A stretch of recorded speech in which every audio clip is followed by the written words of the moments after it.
All right, so today we're going to be doing an unwrapping of the Shure Beta 91A boundary microphone. It's a half cardioid condenser microphone. It is pretty much like everything that Shure does. It has reached legendary status basically among the audio engineers as well as sound engineers for live venues doing or miking a drum kit.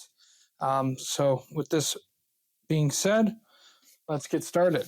So first and foremost, we got the box here. Once you pull it out, it doesn't have any tape or anything on it. Once you open it up, the contents within the box are folded up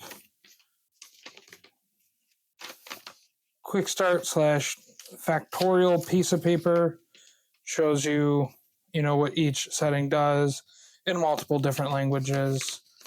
Even gives you a frequency chart here. You could find this online. I'm very sure you could do that. You could find it right on their website. It comes with a sticker for you to do whatever you wish. A cable tie.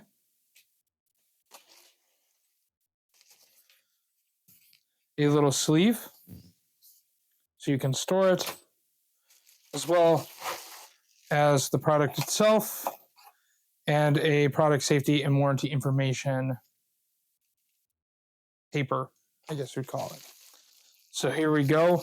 From here, we're just going to open this up by pulling that, turning the bubble wrap a little bit, unfolding it to then open up the little sleeve up here, and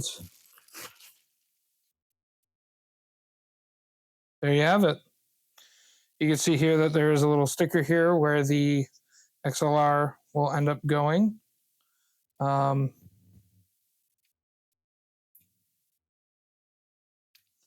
that I'm just going to peel this off. Boom, put that off to the side. You can see this is where the XLR goes in and out. And then here you have the EQ switch. So that way it's flat, or you can dip some of the lower frequencies to get a more punchy and articulate sound. There are some screw holes underneath here for mounting, if you so wish to mount the microphone. Typically, though, people will straight up just place it inside a kick drum or buy a Kelly shoe mount and then place that inside a kick drum, like mount the mechanism in the kick drum and then lay this inside it and then clip it so that way it doesn't pull, or if you're moving the kick drum and you have it in there perfectly, it won't move. Typically, you just put the XLR in, feed it out the porthole. If you don't have a porthole, ideally you would end up making a cable inside that is permanently fixed into one of the port vents on your kick drum to kind of make sure that works out the way you intend. So again, this is what it looks like. It is very nice. It's pretty heavy. It's a lot heavier than you would expect. This material right here is very rubbery. Kind of feels like a mat, like those little the hashing mats that you would use on like a dinner table or even for like arts and crafts and stuff. That's exactly what it feels like to me. Other than that, though, pretty simplistic, and that's that. So with that being said, I'm going to switch out of my lavalier mics and then record a couple of voice clips so that way you can get the sound of this microphone within the with a voice, basically. And then outside of that, I will bring it to my studio and we will record and listen to the kick sample as well. Hello, everyone. The audio you are hearing is from the Shure Beta 91A. I think it sounds nice and crisp and a little bit sibilant. However, the low end and the mid-range, the low-end mid-range area really tends to pop, and I think it works really well on my voice. What do you think? Anyway, though, this particular microphone isn't necessarily made for voices. It is really, in particular, meant for low-end instruments, such as kick drums and grand pianos, etc., etc.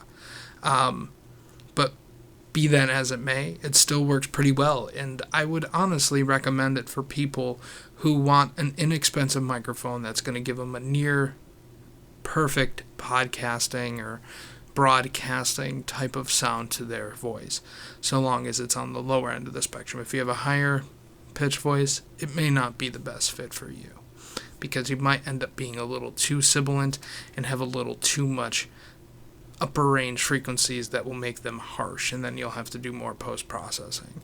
However, with that being said, I hope you guys enjoy this particular voice sample on the Shure Beta 91A. And now we'll kick it over to the studio where I'll actually record a kick.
Hey guys, welcome back. As you can see, in the time it took me to shoot this video, I have gotten my hair cut. It's been about a week and a half since I shot the beginning of this video, but regardless, life got in the way. However, to get to the point, I do not have the microphone here with me to reiterate and show you it, but if you really miss the image of it, just rewatch the video. It's at the very beginning. Anyway, as you guys have heard, the Beta 91A really encompasses a lot of the attack and the clear and preciseness and sub information of a kick drum. It really just does this beautiful job of being very articulate while also remaining powerful.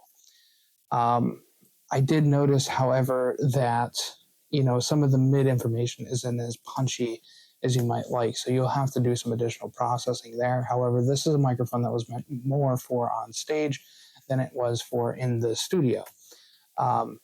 So with that being said, I really found a combination that works, and it's a tried and true method. I've seen it referenced time and time again through Google and referencing different forums and such, where if you have a Beta 52A, you can use it in tandem with the Beta 91A, and you get a complete and just very beautiful representation of a kick drum or whatever kick drum you're using it on.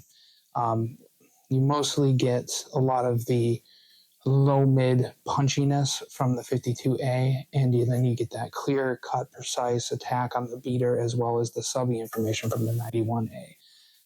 I find that the Beta 52 kind of get to lop some of that low end off because it seems to be a little bit dirty sounding, and kind of boomy, whereas like the 91A's low end and sub information is very, very clear and articulate.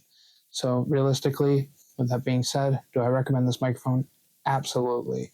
I couldn't recommend it enough, realistically. It is very good, and even though it is meant for live usage, it has found a place and home in my studio.